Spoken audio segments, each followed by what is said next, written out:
we are live. And Dan, take it away, man. Hey guys, we're live. This is a totally live show. I'm Dan, your co-host, and this afternoon we've got two special guests apart from our usual motley crew. We have GI Mary Jane, an activist and cannabis enthusiast, and Marina. She is a hacker from Brazil. Take it away, GI Mary Jane. Tell us, who are you? What do you do? How you guys doing? Thanks for having me, first of all. I'm GI Mary Jane. I am a diehard cannabis activist, and it's not simply because of cannabis. Yes, I love the stuff. It helps me get through my day. It helps me focus, gives me energy, helps me sleep, replaces all sorts of pills. But on top of that, I'm a freedom lover. And this by far has got to be the biggest social justice issue in America right now. I mean, everybody uses cannabis, not meaning everybody in the world, but everybody from every cultural background, the lesbian community, the straight community, the gay community, Black, white, Jewish, Christian. I don't care where you are, what you're from. Cannabis is something that every human being uses, and therefore its prohibition is simply a social justice issue, and it needs to stop. Couldn't agree more. Wow, what a great way to start the show, Mary Jane. Man, like that's like Joey, like, whoa, powerful. I love it. And when have we had such a powerful house full of women here, guys? Thanks for joining us tonight. Wow, I love it. I love it. Tell me some more. What's going on? And we got Marina. Marina, you want to tell us a little bit about you for a minute? Well, thank you for having me and giving me the invitation. I'm from Brazil, so my English may not be the best one, but I'm gonna try to make myself understandable at least. I am from the hacking community. I'm a hacker. What I do is called human hacking or social engineering, and companies hire me to break into the same company that hire me to test their physical security. So they hire me to go through all the security access or the receptions, or go for files and equipments or documents they need to test the security. And at the end of the day, I provide them a report with all the things that I discovered, all the things that I went through. And in this report, there are a lot of suggestions and measures they can take to improve their security out of everything I've done there. So that's what I do. And I am a cannabis enthusiast, although in my country it's not legal. So now, but you were in Brazil, right? Or in Spain, right? So now, isn't there a huge Spanibus that they have going on there? Like someday that sounds like Brazil's not Spain, Tara. Oh, Brazil is not fuck, Spain. oh my God, I totally like geography. Americans, man. I 100% brain fart. Like seriously, I did. I had a total fucking brain fart there. Oh my God. I have a question for you, Marina.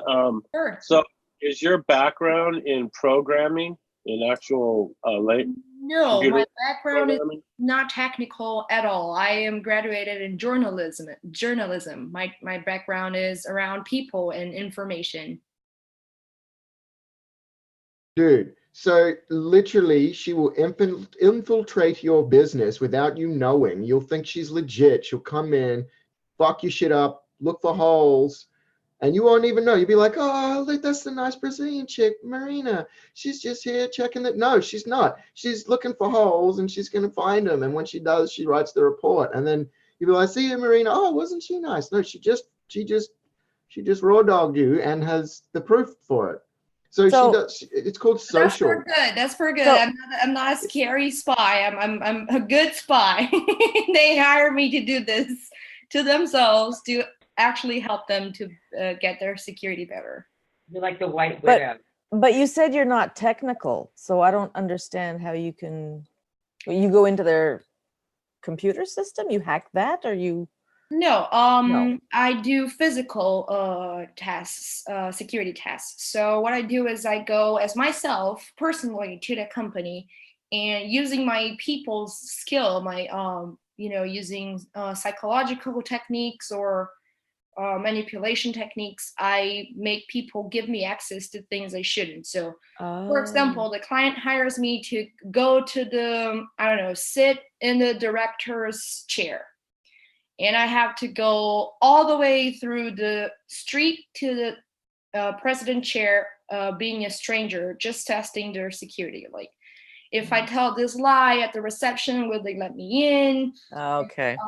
That is so cool. I would love to do that. That would be fun. That would be fun, eh? Yeah.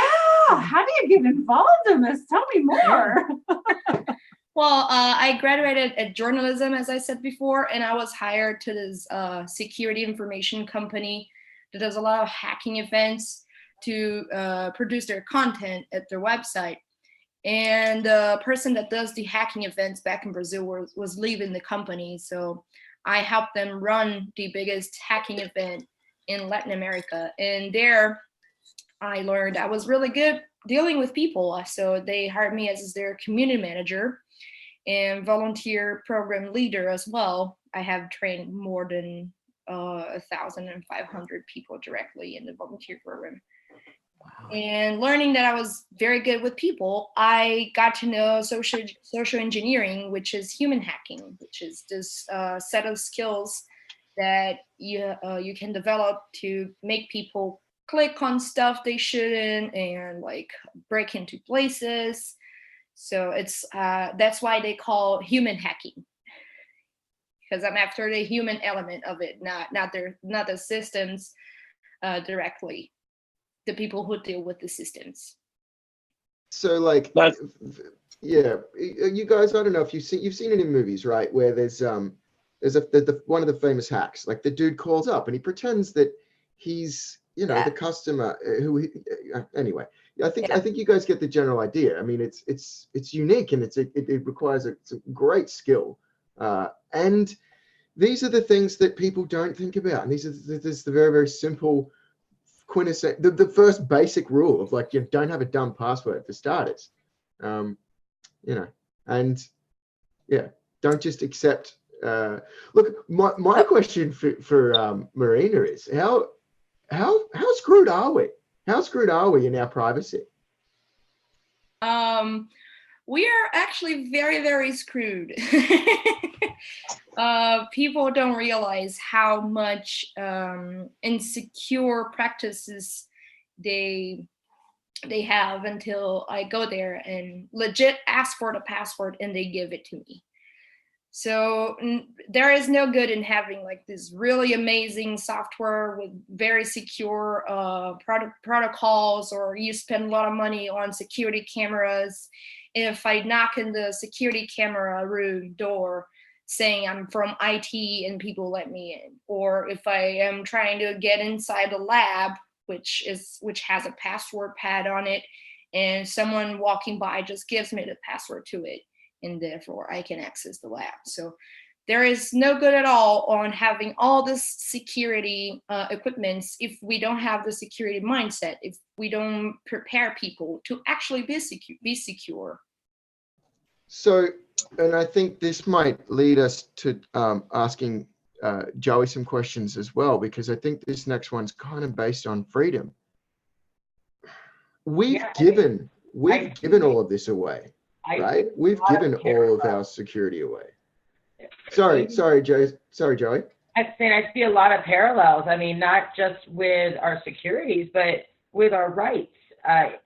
There's one nonviolent drug arrest in America every 50 seconds. And a lot of these are simple, your tag lights out, you're going 5 miles over the speed limit, whatever, you look suspicious or you didn't stop long enough on the curb. And the first thing the officer is going to ask you is if you have any, illegal substances in the car, or can they look in your car? And 9 times out of 10, people say yes. Now, I'm the daughter of a first responder and a veteran. So my father was a Baltimore City police officer. He retired in the mid-90s. He passed away about 2 years ago. And he was there when he saw the corruption really start to stir up, and I was lucky to be taught my rights. But this isn't something we teach our kids in school. And it blows my mind why not? So we give away our freedoms every day, and you can't fight it in court. If you say, yes, officer, you can come in my car, you just, that's it. That's, you gave them everything in the world, and they'll try to fight with you, but you don't have to answer questions. We have basic rights in this country. I know, of course, it differs from country to country, but nobody seems to brush up on these things, just like they aren't careful about giving their password out. Our parents taught us not to talk to strangers, and this whole generation is now giving, it's just diarrhea of the mouth, whether you're dealing with a police officer or that guy pretending to be your IT manager. So yeah, it's I think a lot There of are our parallels there. I see this parallels too, and I think that when it comes to what you're doing, Marina, as far as like physical security, I think that's kind of one of the things that the last thing that a person would think to check. Obviously the mindset is, oh, we got to spend, like you said, $1 zillion on firewalls and super secure systems, but if the people who are managing your systems aren't secure in the way that they practice themselves, then you're going to be screwed. Exactly. I A lot of people asking me, like, if I don't feel guilty doing this, if I don't feel guilty manipulating people to get their informations. And I don't, because at the end of the day, I'm going to help these people to be retrained. I'm going to help these people to have a better awareness. And people often ask me if I'm not scared someone will confront me. I say I'm not, because I want people to do this. I want people to learn how to stand their ground without being assholes. You don't have to, for confronting someone, you don't have to be aggressive. You don't have to be disrespectful. You have to stand your ground in a kind way. So if you go to an invader, you realize this person shouldn't be there, shouldn't be doing that, you can do the confrontation with total respect.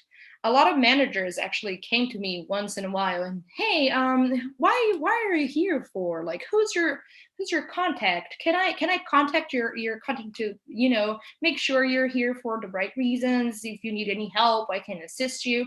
That's a very kind way of confronting me, stopping the shady thing from happening, and also being a human being. You don't have to be a shitty person to help the world to get better, to help security. You don't have to be a shitty person to be a hacker. In a general way, I'm trying to teach people what their rights are and how they can stand for it. Yeah, my business partner, Q Grows, he works for a company that oversees, I don't remember how many hundreds of thousands of hackers, and they are all hackers that work for the good of the community in finding vulnerabilities and insecurities in systems. And he said that the majority of what they do is based on a bounty system. So like companies will offer up a certain bounty if you can breach their systems or find vulnerabilities in their system. And I think what you do would be a brilliant marriage to something like he does, because the hacking community that he oversees is not just in America, it's all over the world. He just got back from India not that long ago, over there with a big convention, teaching people techniques and stuff like that. And I know like their company, I think they do Facebook, they do Tesla, they do some bigger companies. And if you want to give me your personal information after we're done here tonight, I can definitely hook you up with Q. I think it might be a good resource for you, and maybe a good way for you to meet other people in your same community. Sure, that would be awesome. There is a lot of bug bounty hunters that I know also back in Brazil and around the world as well. And I do admire their job. I wish I could do the magic they do. Because it's pretty much like magic. But that's the thing about hacking, right?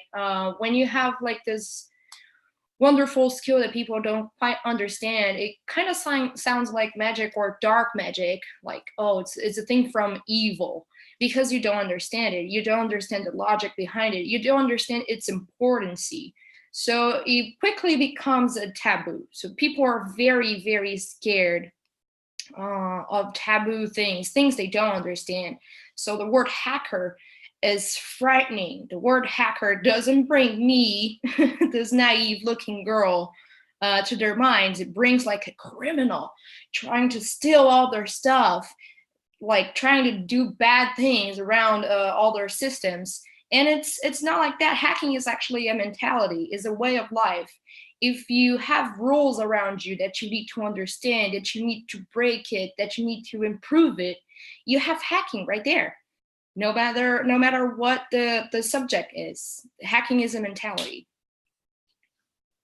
100%. I am so glad you joined us tonight, and both of you ladies here tonight. I mean, Yeah, oh my and I think gosh. that kind of goes to what Mary Jane, what you were saying about law enforcement and your rights. I think that, like, you know, and going to talking about access, I know that the local law enforcement here in Oregon was really upset when recreational marijuana happened, because it took away their ability to search your vehicle because they smelled cannabis. Because that was always an easy in for them to get in your vehicle, because they could always say that they smelled cannabis, and then they would have probable cause to search your vehicle. Now that it's legal, they can't do that. That was taken away from them. And I think that's some of the rights that people don't know that people should know. Yeah, and so if you want to look at my home state is worried.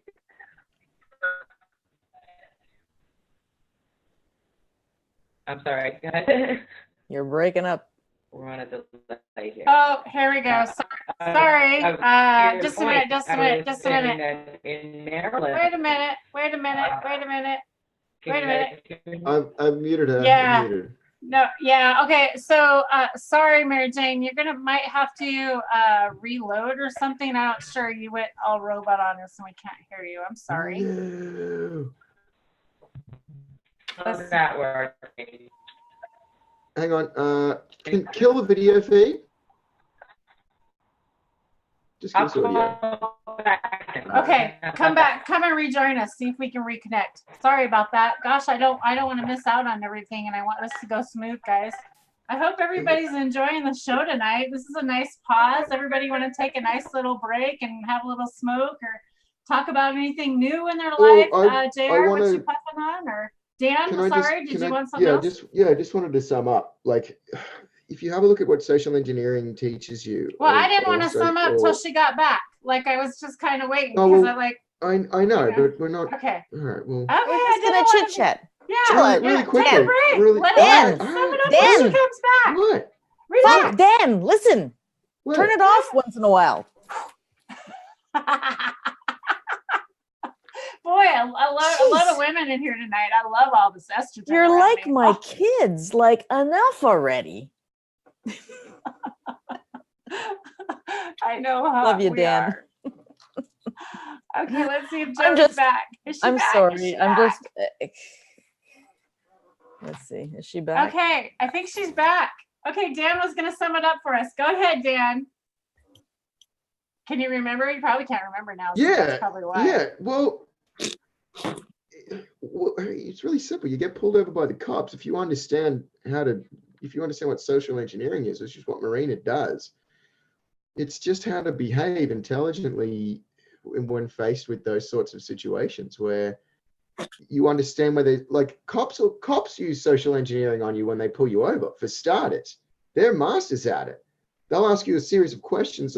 Is this your car? Yes. Can you give me your license? Yes. Will you blow into this bag? Yes. They get you with a series of yeses so that you're always going to say yes. So this is social engineering. So why I think it's important to understand, the mindset of the hacker is that helps us in order to, I guess, be better activists, which is what I wanted Joey to comment about. Joey?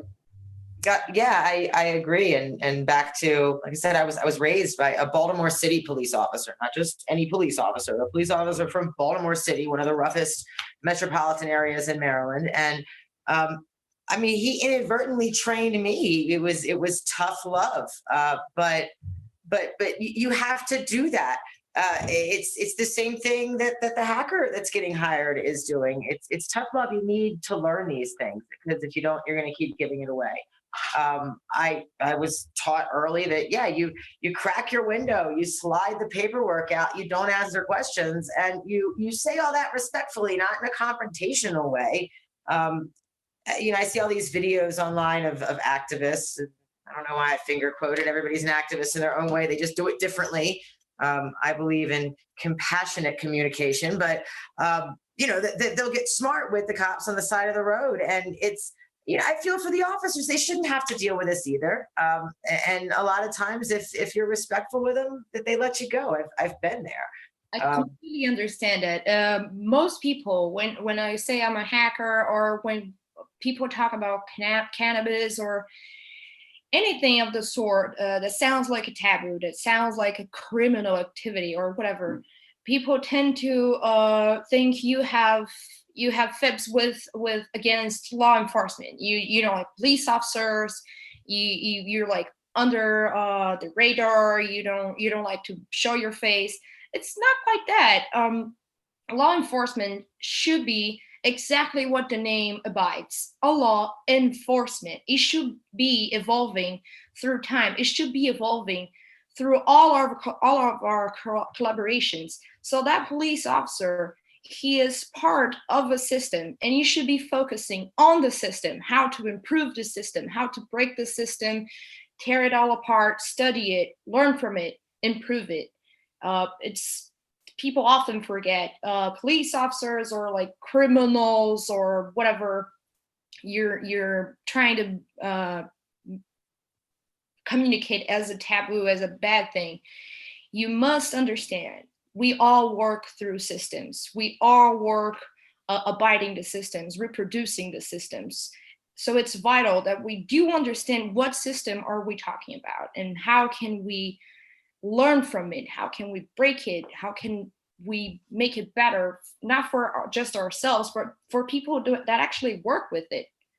Yeah, and law enforcement and first responders and veterans, they're suffering too. I mean, they are not allowed, even in medicinal states, to utilize cannabis. I was actually written a citation for simple cannabis possession in Maryland that ended up getting dropped because I was allowed to have it. But you know, some of these officers, they still want to, you know, they want to do their thing. He told me that he had a spinal cord injury, ADHD, and a child on the way, and that they have him on so many pills that he's terrified, and he would love to try cannabis, but he'll lose his job. He's not allowed to do that.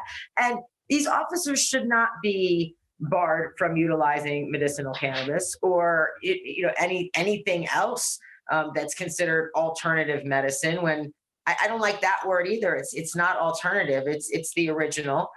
We demonized it because we were scared. It was a taboo, you know, through certain periods of time. And now you're right. It's time to evolve. And it's less on the officers, because they have to do their job. That officer writing me the citation, he sat there and told me he didn't want to, but he would have lost his job had he not done what his boss said. It's on the lawmakers. But unfortunately, in my experience, and I've lobbied on the national level for cannabis legalization and on the Maryland state level, a lot of these cannabis bills get left on the shelf because the lawmakers really don't take it seriously. They think it's just a recreational thing. Well, be it recreational, medicinal, or not, it's a freedom thing. It's about, we live in America. It's a free country. And this is something that we choose to put in our bodies. And if we can do that responsibly, just like you can hack responsibly, you can use your talents for awful things. And somebody could use their cannabis smoking, you know, in a very disruptive way. But it's all about respectful use and freedom of choice. And that's what we have to, I think, get across. And if that takes somehow balking all these taboos and these stereotypes into one and saying, no, we're not criminals, we're not hackers, we're not this, we're not that. Something's got to give. I mean, it's a whole cycle. And I think like Dan said, it's a mentality. And then like for our community, cannabis is recreational legal, but we still have persecution in that we have to piss in a cup to get a job. Our insurance companies won't insure our houses if we have any kind of medical grows in them. There's still a lot of things like the VA guys still can't get cannabis through their doctors. They got to go through a separate clinic in order to get their medical program, in order for them to be able to have safe access to cannabis. So, I mean, just because, things are legal doesn't mean the fight's not over. And that's why I appreciate people such as yourself, who, like you said, we are all activists in our own ways, but some of us just do a little better job at it. And I appreciate you, and I appreciate that as well. I mean, it's very important to have this kinds of conversations, not only about hacking, not only about cannabis, but about all our ways of human copying with whatever is happening around them, whatever bad things or good things are happening around them. We need our copying. Copying, is that it?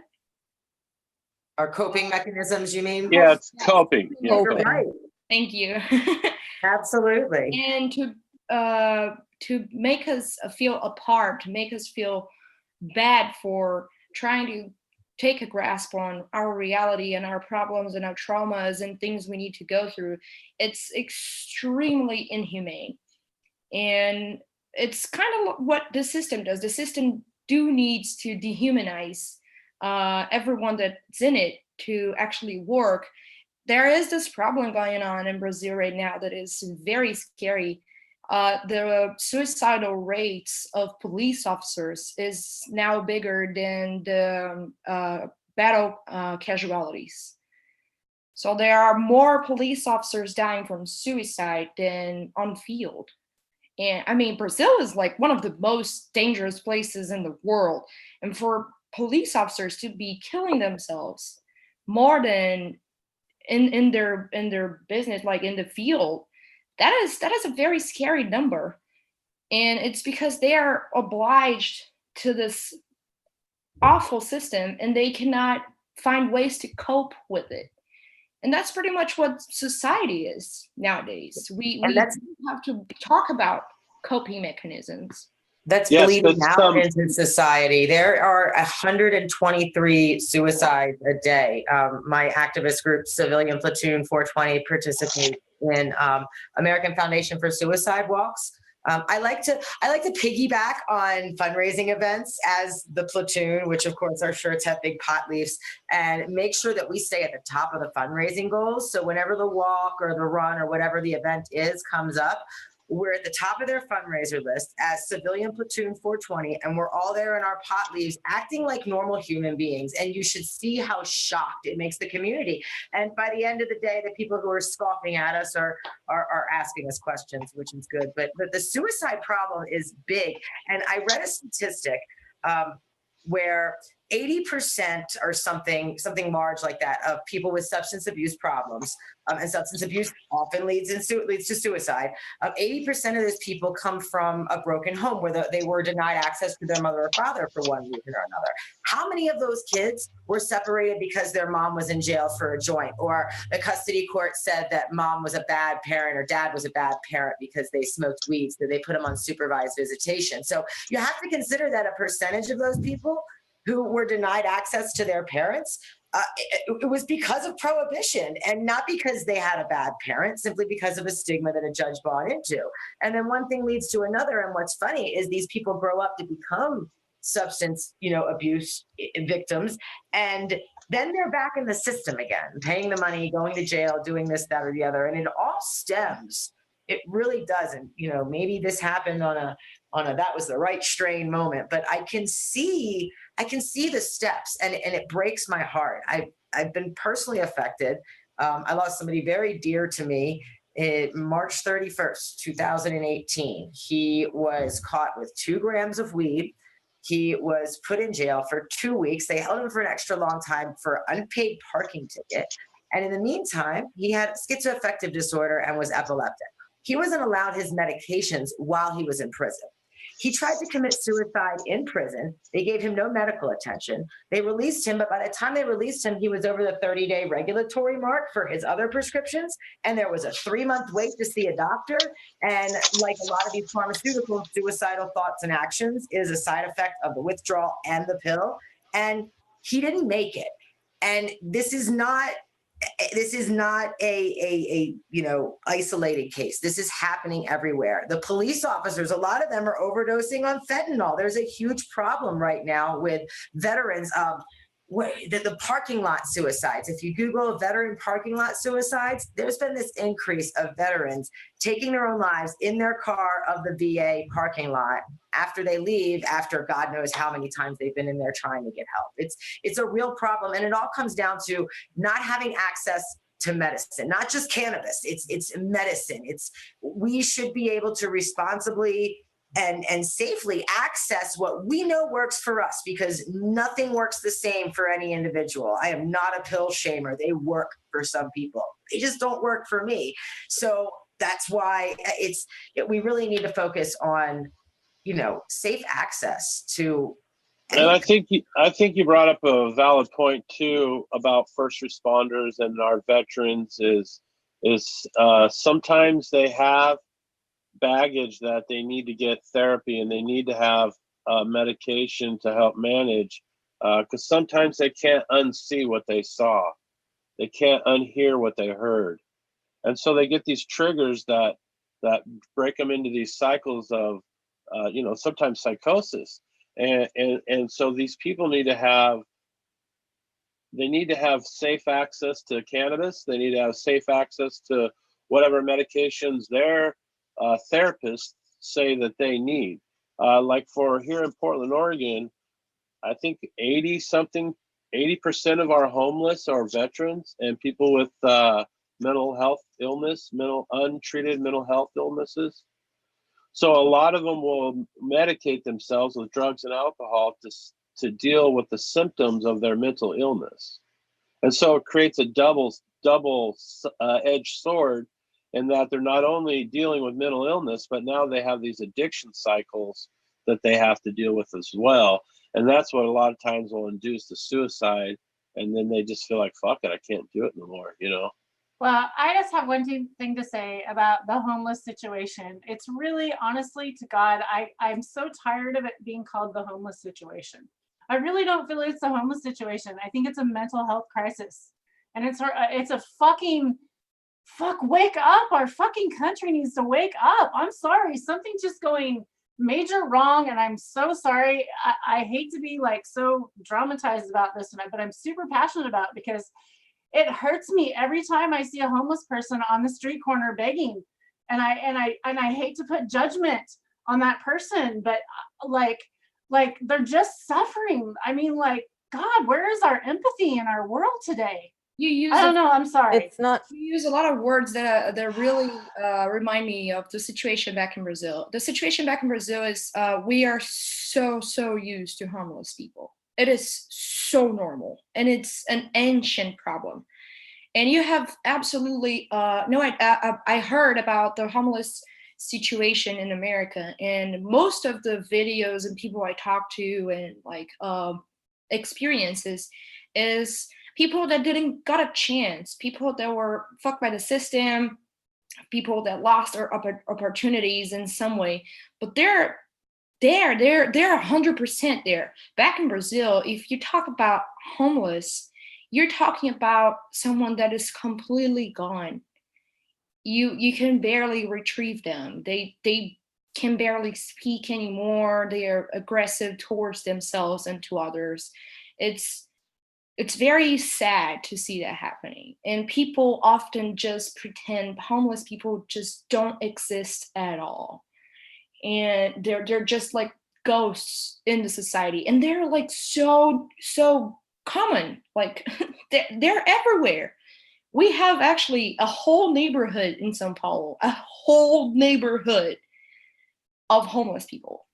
Okay. Same so here. Just Same a question, Go just ahead. one question for everybody in chat, because there is one person I think that disagrees with this talk. And I'm sorry, but anybody in the right mental health state of mind would not choose to live on the street. It is not fun to be out on the street. I cannot imagine. And if you think that it is a choice, please go try it one night. Well, Because I'm sorry, I just completely disagree. I'm sorry. I just want to say something. I don't know what it's like anywhere else, but I know that here in Canada, or at least in Quebec, where I am, a lot of the homelessness that we're seeing now is caused by the gentrification of all the neighborhoods that used to be affordable for these people, that they've now decided, because they're on the riverfront or whatever, that they've built condos and they're making all this money. So these people are being pushed out of their homes. These apartments are being destroyed because they're old and dilapidated. So they have, you know, the right to say that we have to get rid of them. But instead of replacing them with affordable housing for these people, a lot of them are seniors. They're just throwing them out onto the street. And unless they have family that can take them in, some of these people, that's where they end up. They start by living in their cars, and then they're on their street. And then, of course, then they start to go mad. Yeah, it's only normal. You don't have human empathy in your life whatsoever. You just become a ghost. You just become completely vulnerable in an extremely bad situation, and there is no way out unless someone somewhere is going to be empathetic. And that's the thing that goes against society and all our systems. It's empathy. It's understanding the other's position, the other's problem, and acting on it, and acting positively on it. It's something that the humankind is losing more and more, which is funny because we have never been so engaged to one another. We have never been so connected to one another. We're going numb. But that's not a new thing. The world has always been a very bad and cruel and filled with corrupt systems from its beginning. But having this conversations is this kind of conversations is something that we were not able to have before. We are only now doing it. We are only now having the freedom or the grasp or the understanding enough to talk about it. So please, if you're watching, talk about it. Anything. Talk about empathy. Talk about the system that you live in. Talk about the things that are going wrong around you. Things that you can help make it right. Things that you can improve. And you don't have to put up an organization to help homeless people. You don't have to donate all your belongings. You don't have to go all the way with your activism, but do a little something. Be empathetic to one person. Help someone do something. Just a little bit of it is already enough. Just like having conversations is already enough. In a world that is now living inside bubbles everywhere, to burst any bubble is a very, very good behavior towards improvement, towards our improvement as a race. I hope that's And kind of one of. Oh, sorry. Go ahead, Jer. I hope that's one of the benefits that cannabis can bring about. You know, Yes. a place for people to have community and to have camaraderie with each other. You know. Go ahead, Tara. Yeah, 100%. That's why I brought and I have you all here together tonight. And this is like so cool that we're having these conversations. And cannabis has brought us all together on some weird shape or form.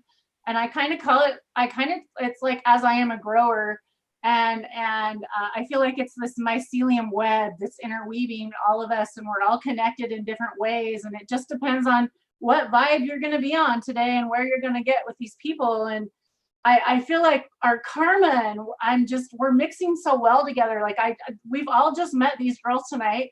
We're all just working together to get this going, this conversation. Everybody's awesome in chat tonight. I appreciate you all being here. I want to thank you all. It really helps. And like these conversations mean so much, I think, to so many people. They feel like they're alone, or they feel like they can't talk about some of these subjects. And like, I think it just makes us like reawaken our brains a little bit and lets us think a little bit outside the box, right?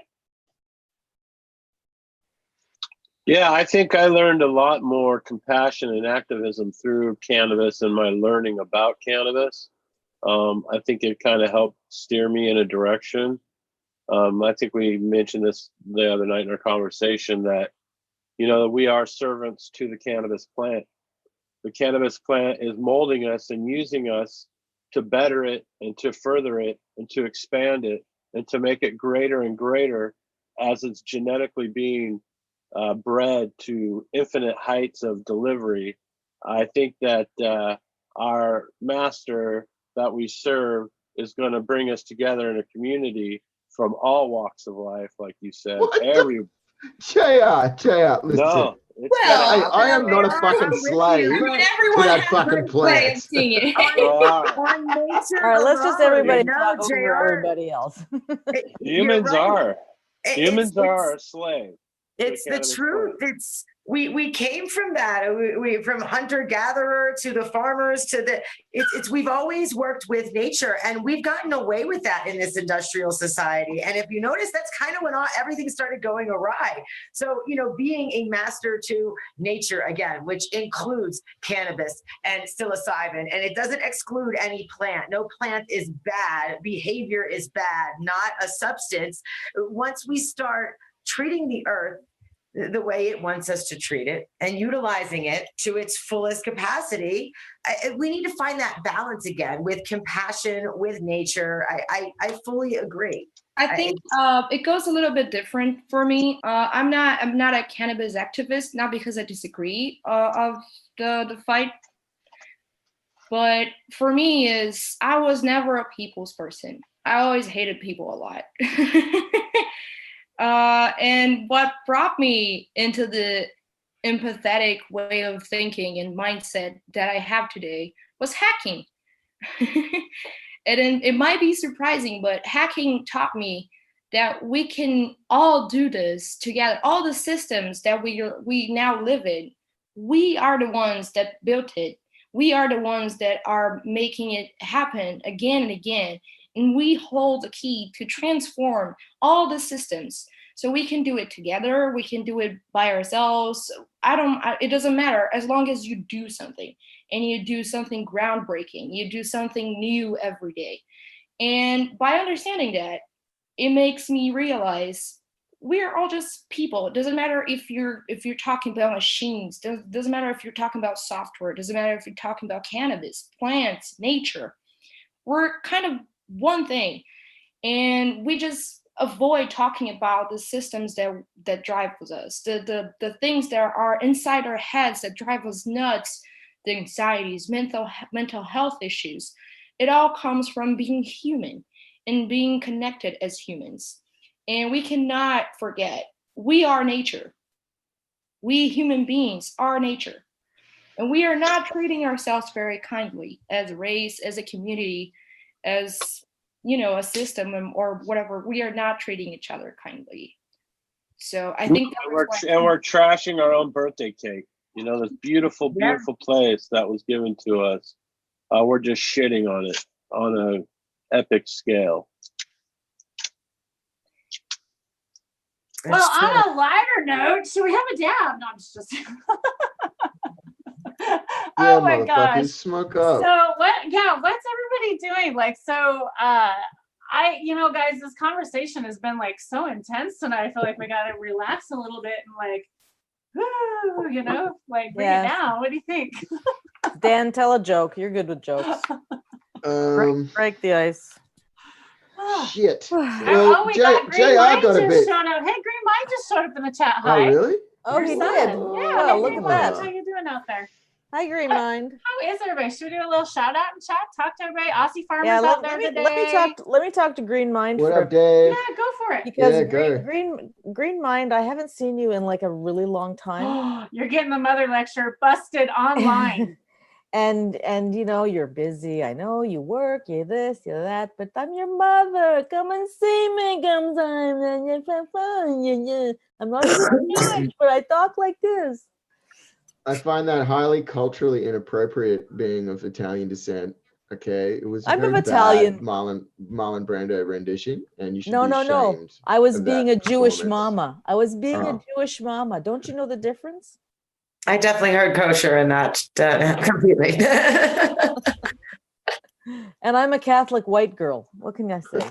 Hilarious that to my ears that just sounded like Marlon Brando's mumbling, but yeah.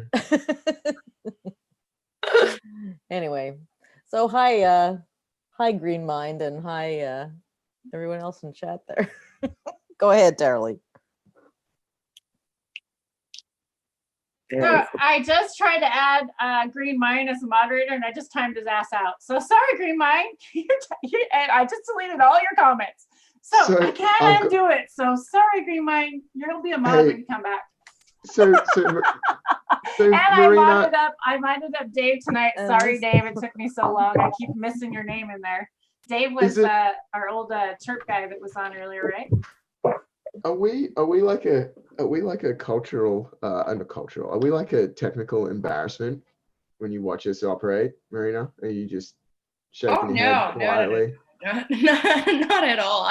Remember, I'm not technical as well. Yes, I know, but you do kind of hang in the technical proficient crowds. You hid his message that he loves me. I love you too, baby. Sorry, I can't undo it. These things, like, YouTube won't let you undo shit on this stuff, and they're like, oh gosh, whatever. Sorry. Wow. He loves you, Mom. Everybody can read that. Know. Okay, yeah. I just whatever. Terribly. So how are you guys feeling? Like, what else do we need to discuss with these girls tonight? There's been some powerful conversations with these two ladies. I just love these guys joining our chat tonight. Yeah, I want to mention one thing about the systems, that because both Joey and Marina are talking about systems, right? And I see that one of the biggest, Marina mentioned empathy. It's definitely something that needs to be increased. I think one of the, I don't know what to say, problems, but definitely one of the variables in this equation of our system that seems to be causing a large amount of problems is money, or at least our perception of money and how much value we give it, right? You guys might remember when we all met, the first thing I thanked you for was your time. And I stressed how that's, to me, the most valuable thing in life. But in the systems that we have created ourselves and that we're part of, the priority seems to be money. It seems to be extreme emphasis on finance above all. You know, we've got AIDS-ridden medicine. Fuck it. You know, save the dollar. Just sell it, and then a whole bunch of people get AIDS from a fucking medicine. You know, that happened. You know, there's a bunch of crazy shit just based on money. And to the detriment of our society, because now most people can't afford to have one person work and one person take care of the children. So children are being institutionalized at a very young age. They're being raised by strangers who don't even really know them. They spend more time with those people than they do with their actual parents.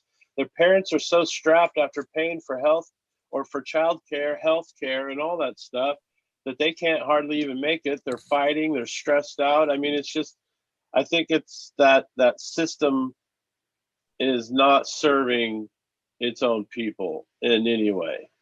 Yeah, go ahead. Yeah, it's I was lucky.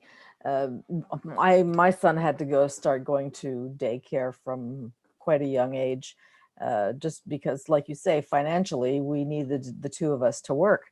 But fortunately, here where I live, we have subsidized daycare, so it was only costing me $7 a day, as opposed to $25 or $30 a day, what other people were paying. Yeah, it's $7 an hour here. Oh my God. You know, that's totally ludicrous. We're putting our governments are putting their money into the wrong places. We have to take care of our future, and we're totally fucking the future Anyway, I'm not going to get into the political I thing think I was talking about something a bit more spiritual as far as I our know. association with money. But just in case, like a couple of people have asked in chat, in case you just tuned in, everyone, we have fucking girl power tonight. We have hacktivism. We have a hacker and an activist here joining us Go girls! tonight. Go power So- tonight!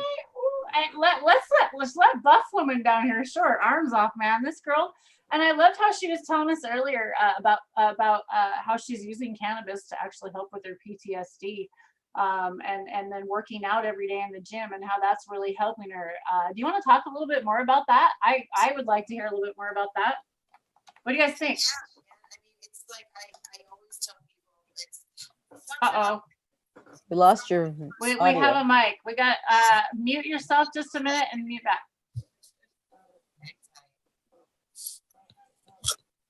Guys, I need to.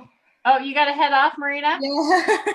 Okay, Marina, do you want to are you wanting people to contact you on social media at all? Or are you Sure. just wanting to get out at all? How can they find you, and how would you like them to reach out to you?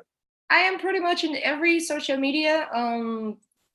Twitter, Instagram, Facebook. You can find me as Marina Ciabatta.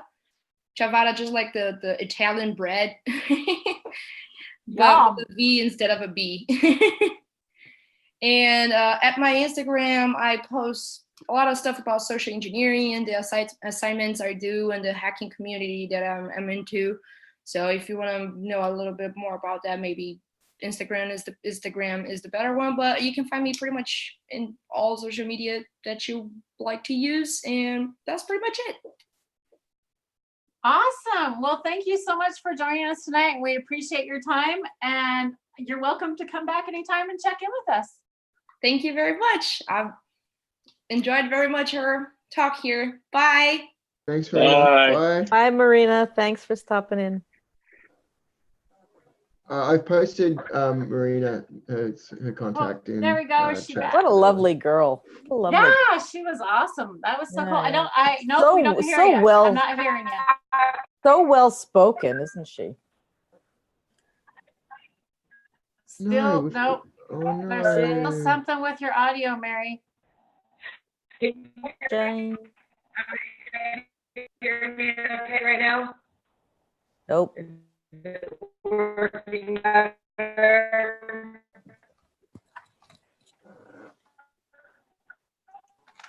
Nope. I think we might have lost you, girl. Damn it. We've been hacked. We lost both their guests Damn at it. once.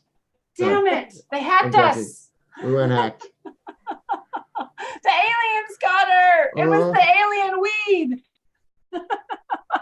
See, I didn't Was it understand. JR? I didn't understand that Tara, term hacker. no. I thought she was a hacker, like a hacker, computer hacker. That's the only So- hacker I understood. So to hack, okay, let me give you a really perfect classic example. Hip hop is like one of the greatest hacks of all time, right? Because Yeah. you're taking two turntables that are designed to do one thing, and then they get turned into something completely different.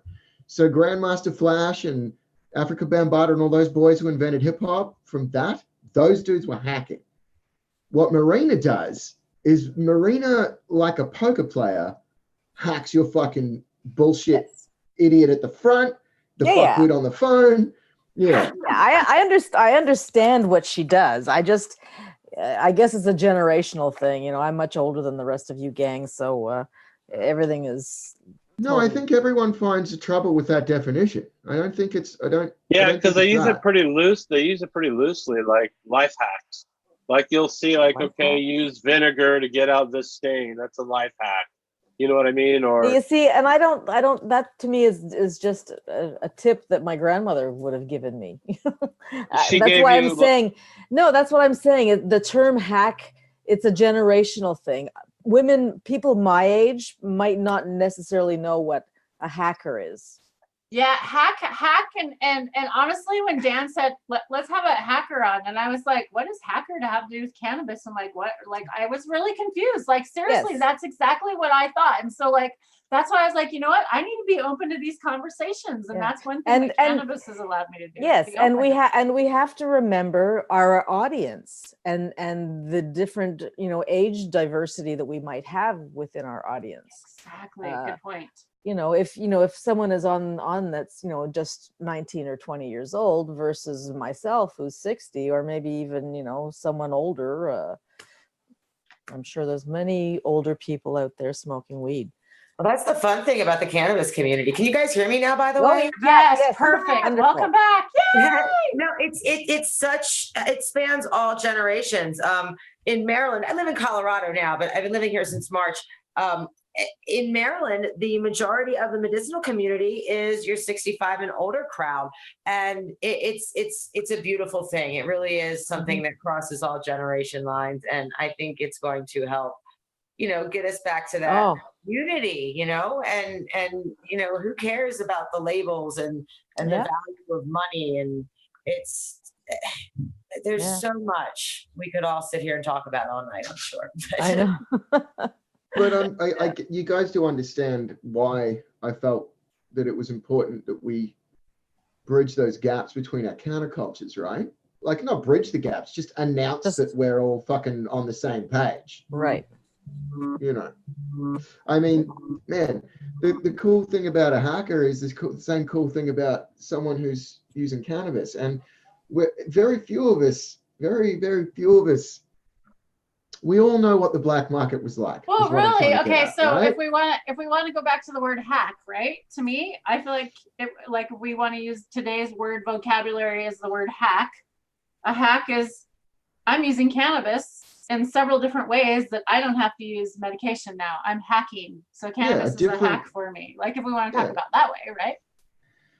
Yeah. So hacking. Sorry. It could be a life hack, but it shouldn't be. I mean, we shouldn't have even like that word like hack. It should just be that's what you do. You know what I mean? You're not a hack. It's just that's what you do. And it may not be something that other people do or understand, but if you're not hurting anybody in your actions, be it hacking into a computer or a human being's mind, or, you know, using cannabis, we really need to try to get to that live and let live society. I mean, MLK said it, right? The content of your character. And that is so right. And that resonates through any civil rights issue. And like I said, I think cannabis is a civil rights issue. So it's labels. We gotta try to drop the labels, and we're not gonna do that unless we all, you know, come together. We can't be scared of the labels that other people have put on us, right? Like, you're the one calling me a pothead. I'm not a pothead.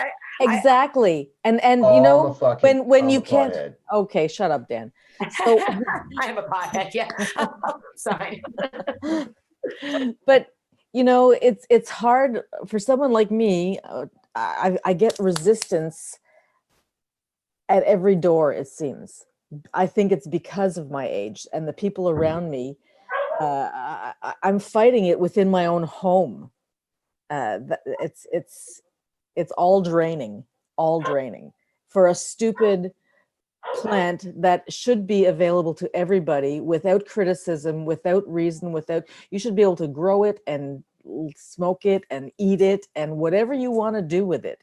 And no one should look down their nose at you or have anything bad to say about you, because God damn it, it's been a savior for me. And you know, the people in my life who don't understand that, I don't know what to say to them anymore. I'm at the point in my life where I just want to be out and just live my own life at this point, because I can't deal with the stress of the naysayers anymore. And that's beautiful. And that's so liberating when people do that. And whether you're hacking, whether you're listening to heavy metal music, smoking weed, it doesn't matter. It seems like no matter what, we live in this weird judgmental society where everybody has something to say about what you do. And you know, it's, you know, I kind of go on the whole don't ask, don't tell theory. It's the things that I do in my life. I don't get into detail about them unless it comes up in conversation. And then, you know, say it's happened to me. The moms at the school, all of a sudden, after communicating with me just fine at the PTA meetings and all the field trips, all of a sudden they know I'm a medical cannabis patient because they saw my Facebook page, and nobody talks to me anymore. I'm in the middle of issues with custody courts because I use cannabis, and they're holding that against me as if it's somehow affects my parenting ability. And there's a huge parental alienation problem with cannabis patients too. So it's the judgmental thing. We all need to encourage each other, I think, like you said, to just, hey, you know what? If they don't like what you're doing, fuck it. They don't have to. And you don't have to be mad at them for not liking it. That's fine too. It's okay. Once we curve that way, we'll all be a little bit better. That's it. I don't care if you want to do it or not. You don't have to. It doesn't have to be your thing. It's my thing. Just let it be, just live and let live. Oh. Amen. Absolutely.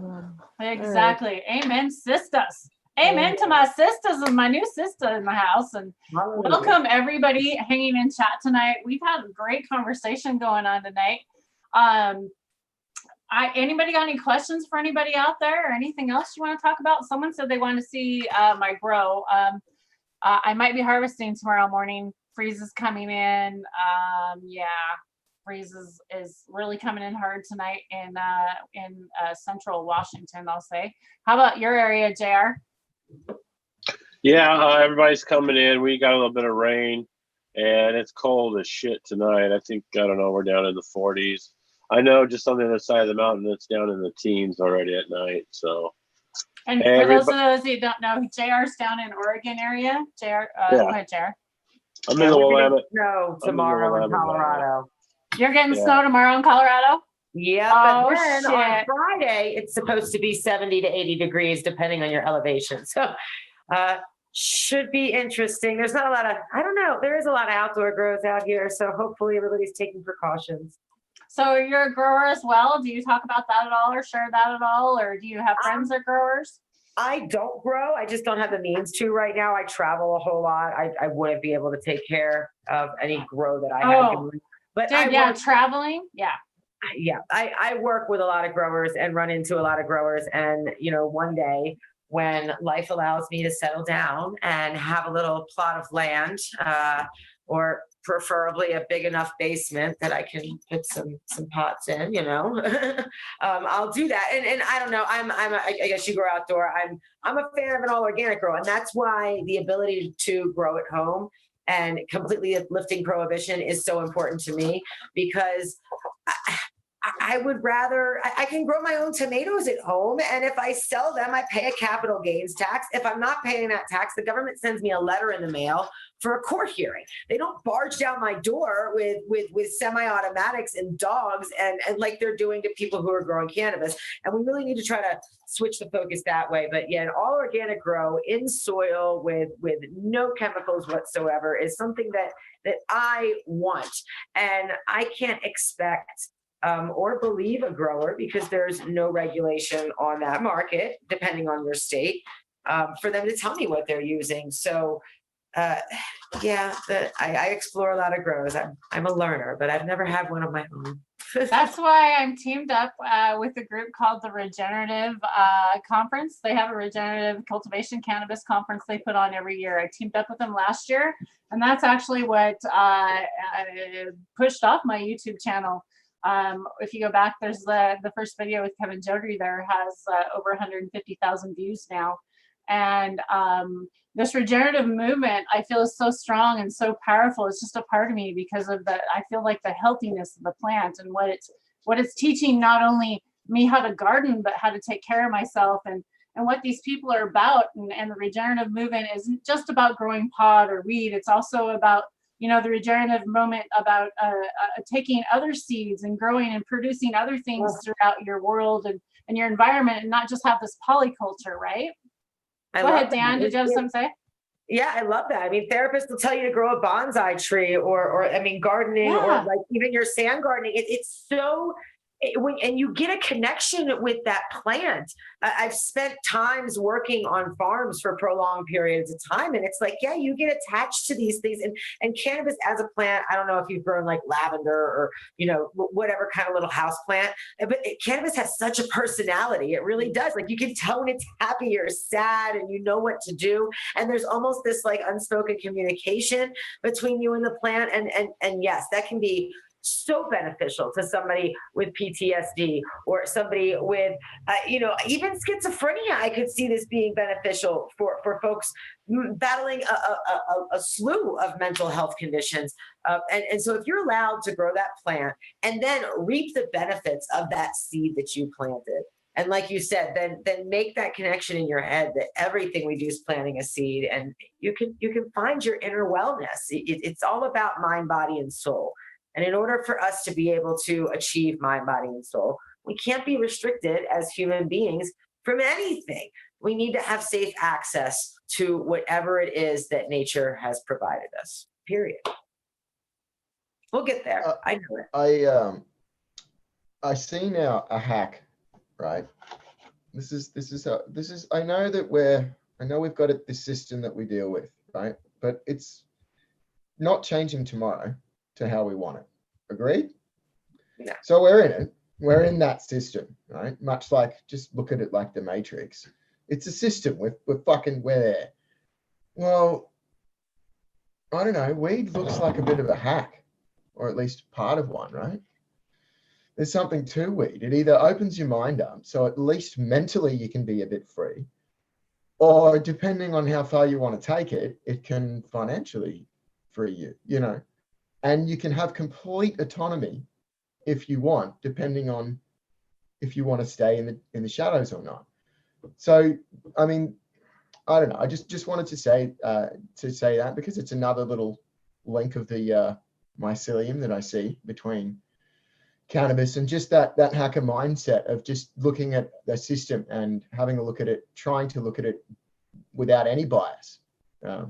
Yeah, I agree. Who wants to And you comment on know, that shit? back to her, like her talking about the where knowing the plants they're praying and knowing they have a language. And you know, I think we need to, one thing that cannabis is also teaching me, and it's just taught me to just take a moment and freeze time, like just stop and recognize where you are for a moment and enjoy that moment. And I know a lot of people do meditation or yoga and they've done that. That's not something I've done in my life. I've been a very athletic person and just super hyperactive. I have ADHD and ADD and like, blah, blah, blah, blah, you know, and it's like, it just makes me slow down for a second, and it makes me just pause for a moment and enjoy life, right? And the more that you can enjoy life and be thankful for it, I think the more you're going to feel better about yourself and just better about the world around you. And then the better that you're gonna attract more positive people, I just feel like. Absolutely.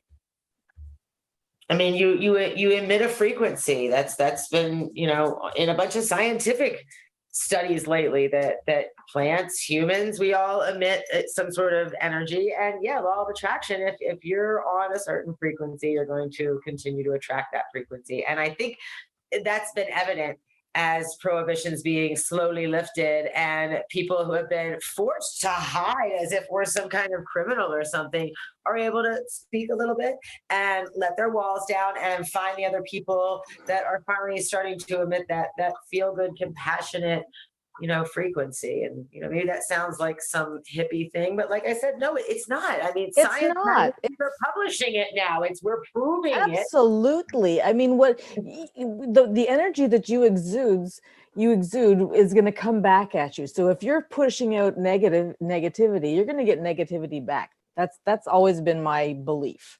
And I'm seeing it more and more. And especially since I've been a regular cannabis user, I'm experiencing that more and more. I find, first of all, I have much more positive energy. I try to limit my negativity, you know, and keep, you know, the negative stuff away from me. But it's absolutely in my heart. That's the way it goes. It helps you do that. I really do believe that. There's a silly video that's been circulating around social media forever where this guy's like, there's a stain on a table, and he's like, watch, I can fix this with this weed. Let me show you how to do this. This is a life hack. And he's acting like he's going to use it to actually scrub this stain off. But he hits it. And he's like, wait, here it comes. There it is. I don't give a shit. I'm going to worry about it tomorrow. I'm not going to get mad. I'm going to go inside. And that is the reality of what cannabis does for people. And I can't say everybody. I've met people that smoke cannabis and go into extreme anxiety attacks. So I'm not here pushing and saying this is for everybody. No. But those people have their thing that finds that levity for them.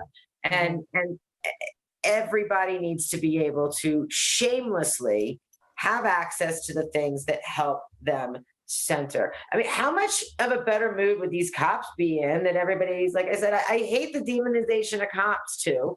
I don't hate cops. I hate bullies. And if they're abusing their power to bully you, well, I don't like that. But that's got nothing to do with their badge. That could be the guy at the bank or anybody. It's the abuse of power that irritates me. And if these cops could not be on half the pills, I mean, they're probably on a bunch of Adderall and stuff. I mean, I can imagine them being on edge. I've had the unfortunate, I've had to be on those pills for a short period of time and quickly realized they were not for me. But I mean, yeah, the outbursts, we can't stop those things, and we don't even right to complain about them unless we can all come together and fix the central problem. With the police issue, if I was reading he's an extremely popular philosopher and psychologist, Malcolm Gladwell.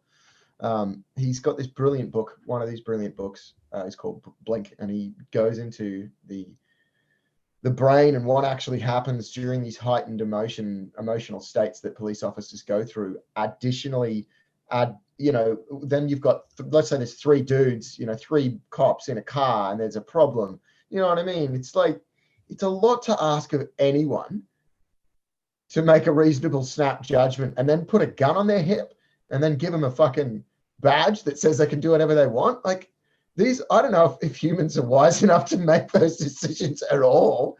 I think I'm not saying we don't need rules. No, we fucking definitely need rules. We need cops.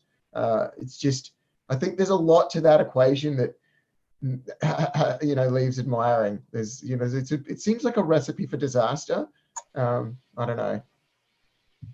Well, I don't have anything that. Oh, go ahead. I kind of agree with you, Tara. I think that law enforcement has a lot of stresses that they have to deal with, and I think the bullies and the people who use violence and bully tactics to deal with that stress, I think that's kind of what has given law enforcement a really bad taste. I mean, whether you like it or not, nobody likes to be pulled over by the police. Nobody likes to have interactions with the police. Nobody wants to deal with the police. So it's like, they got to deal with that as part of their stigma of who they are. I mean, they're enemy number one to their own people, and it's kind of fucked up, but there's the people who've abused that power over time that have set up that scenario.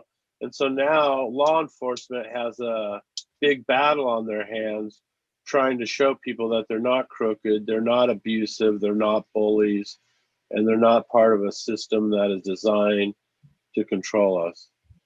But, I'd kind of, as far as the topic of conversation, I'd like to get back to the fact that cannabis is an alien plant that uses us to advance its existence and is programming the human race to better itself and to save our planet. Go ahead, Dan. I fucking love it. Thank God. You know what? Okay, so wait. Yeah, I love it because my husband and I were just talking about this alien show that's on TV. He likes to watch TV. I don't. I'm out here. And like, it's this alien, I don't know, someone was saying something about it and how my husband really thinks that like the government's hiding aliens from us, like in this whole Area 51. And now he's saying alien plant shit. What? Go ahead. What? Dan's laughing at me. What do you think, Joey? I don't disagree. If you're talking about ancient aliens, I have watched the hell out of that show since like 2006 or whenever it first came on. I don't disagree. Well, they go a little off on that show sometimes. But in terms of an alien plant, yeah, everything on this planet's alien. And again, science has proved that. It's shown up or a comet, on a comet, or maybe was intentionally seeded. We don't know. We can't know. We weren't there, but we have to be open to all these theories. But at the end of the day, yes, everything on this planet has proven to be alien in some way, shape, or form. That doesn't mean little green men necessarily, but I do believe, and like I was saying, that the frequencies, we share them, you grow. So, you communicate with these plants. How does that, does that blow your mind? We're all connected. That includes the internet, that includes the hacking. When we interact with people over social media, that makes an imprint in this electronic, universe, this electronic frequency field that we live in and function in all together, one way or another. And yeah, man, I think you might have just said something that my brain might have been trying to put together. Like, cannabis is going to save the world. And I posted that and people laugh at me. And it's like, no, it heals the soil. It clothes us. It houses us. It feeds us. The protein value is amazing. You still can't access a plant to use it to its whole plant capacity in terms of juicing and using the stalk and the leaves. So we need to have access to that. The animals used to eat the hemp, and their meat used to be a whole lot healthy by the time it got to us while they ate the hemp. We took that out of the ecosystem. That's a huge no-no. Like, we just fucked with Mother Nature. That never works out in our favor. And we, I think, have the opportunity to fix it here. And we're all hearing that in the frequencies. I don't know how long anybody's, been, out about, like, I've used cannabis off and on for 20 years, medicinally, I'd say for 10 to 15 now. And all of a sudden, 2-3 years ago, there's this, this intuition, you feel it, things start happening that lead you to A, B, and I think all of us have probably been through this, and it's put us where we are today. It's happening to everybody. There's this weird, like, global tribe assembling, and it feels like we've all known each other, but it's because we're all vibrating on that same frequency, right? It's that law of attraction you were just talking about. And that might sound crazy. And Lord, my therapist, don't tell them I said this, because they'll fuck those therapists. I'm sorry. Fuck the therapist. I'm sorry. But no, we need to start acknowledging these things, whether it be on a spiritual level or a scientific level or a karma level or whatever the hell you want to label it. We need to drop the labels and acknowledge what is. And this is happening, and it has something to do with hemp and cannabis. There's no doubt about it. It's everywhere, and it seemed to have happened overnight. And California has had medicinal laws since 1993 or 95 or something. So it's not like it's this new revelation. Something is happening. And yeah, cannabis has something to do with this. It's guiding us somehow. I don't disagree. God, 100, girl. I can't be more, I can't agree more with you right now. And you touching on a subject, how, I feel like I already know you. Really, I just met you tonight. When I met JR for the first time, in person, I felt like I knew him. It was so weird how, it's just weird how we connect on this level when you're using cannabis. It's not awkward to me. I don't know if do you guys find it the same thing? I don't know. Maybe I'm hippy dippy too. No, totally. I think you have to be hippy dippy. Dan's just crazy. He's like, well, go ahead, I know. JR. Just to put my neck out there a little bit further for the chopping block. I think time is linear, like a line. And I think our existences come in and out of, we meet each other, we see each other throughout our existences in time as we navigate through this time-space continuum.